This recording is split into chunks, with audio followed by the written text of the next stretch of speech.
I'm a 23-year-old male and I was driving home from a trip to the store while talking to my friend on the phone. It was around 9 or 10 p.m. I pull into my driveway, park and talk to my friend for a few minutes longer.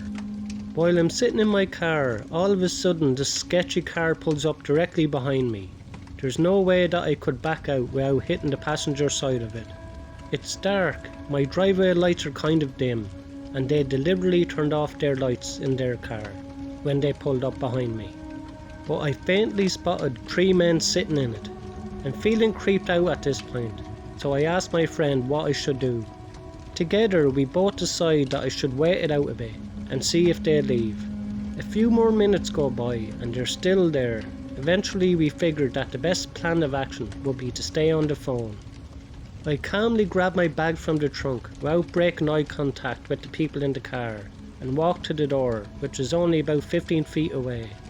In retrospect, it probably would have been a better idea just to call my parents and ask them to open the door for me from inside.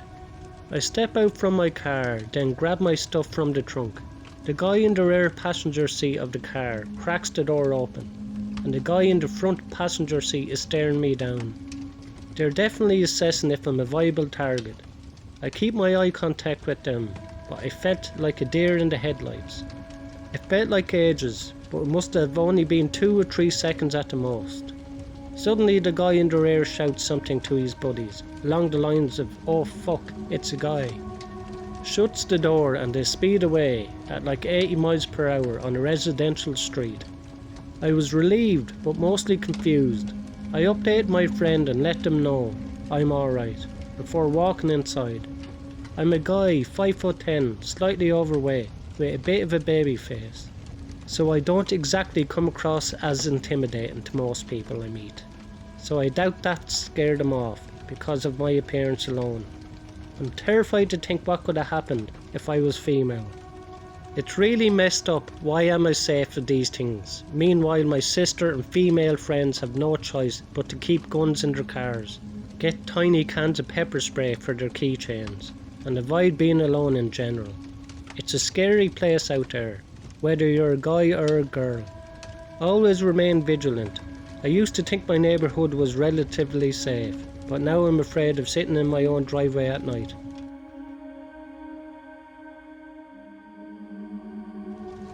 In 2017, I was an undergrad living with 3 other students in a rough student house in the big city. For context on the layout of the house, this will probably be beneficial for my story. My bedroom was the only one on the ground floor, beside the front door and opposite of the kitchen. We only had a front door and front windows, no back door. My bed was in the middle of the room. The bottom of the bed was facing the bedroom door. There were 3 floors in total, 2 bedrooms on the second and another bedroom and sitting room on the third. One June evening, we all decided to head out with a few friends for a big drunken night out in the town, to simultaneously celebrate end of exams, my 21st birthday, and one last hurrah before everyone went back home, or went travelling for the summer. I'm not a huge clubber, so me and my then boyfriend were ready to go home at around 1:30 in the morning. We hitched an Uber back, drunkenly got takeout, and passed out in bed at around 2:30. At 4:30 a.m. we were both jolted awake by one of my housemates slamming open the door and claiming we had been robbed. We rubbed our eyes in bewilderment, because neither of us had woken up to such a thing, and perhaps she was just playing some terrible prank. Surely given our proximity to the front door, we should have heard something, right? We walked upstairs to discover the upstairs rooms were largely ransacked and items were missing. Everyone's electronics that weren't on them were gone, like laptops, iPads, cameras, passports were all gone. And my housemate's weed stash was taken as well. A baseball cap from the girl whose room was on the 3rd floor was found in another person's bedroom on the 2nd floor. Meaning the intruder wore the cap and took it off as they proceeded to go through the house. It then hit me, what about my room? I raced downstairs to check my belongings and discovered that my purse at the bottom of my bed was missing, and my ex's phone and wallet that were also at the bottom of the bed were taken. My laptop was on the bedside table beside me and was untouched. The intruder or intruders managed to break open the front door, go through the entire house, ransack rooms, looking for things to steal, and actually opened the door to our bedroom we were sleeping in, to take things right in front of the bed we were in. We never woke up to any of it. To say I was shaken when I found out what happened would be an absolute understatement. The police came to take our statements and file a report, but nothing ever came of it to this day. I'm still super uneasy to go to bed in an empty house after that night. I am thankful, however, that we didn't wake up during the middle of that robbery, and that I didn't go home alone that night, because the outcome could have been very different from what it was.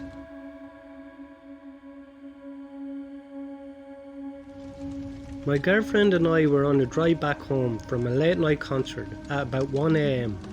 We were basically in the middle of nowhere, and I decided to pull off at a random rest stop to use the bathroom. I figured at this time the only people at this place would be truckers and other people in the same situation as us. I got out of my car and walked up to the building, and as soon as I stepped inside there were a few weird things that I noticed. So this place was laid out with 2 men's rooms and 2 women's rooms. There was also 2 vending machines, one in both corners on either side of the restroom doors. When I walked in there were 2 people, both of them standing directly in front of each vending machine, both just staring at the machines, not reaching to get money or actually looking like they were intending on buying anything. So I walked past these people and went into the first men's room. I walked inside and I was the only person in this room, so I made use of the urinals, which were laid out in a U shape. A few seconds later, somebody else walks in, and an older guy, maybe 50 or 60, working class looking. Then he walked over and started using the urinal right beside me, just a few feet away. Nothing about this was alarming at first, but being the careful person that I am, I already had my pocket knife open in my hand, in my front hoodie pocket. Once I finished up, I go to wash my hands and walk out the door to the first restroom. As I walk out, I realised I also had to take a shit. So to avoid being awkward, I walked into the second men's room, taking note that these weird vending machine people were in the exact same spots. I go into the first stall and try to go about my business, when I hear someone else walk into the restroom and go right into the stall right beside me.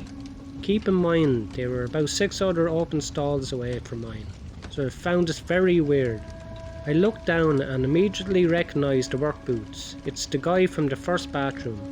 This guy just walked in and I wasn't even in there for 2 minutes.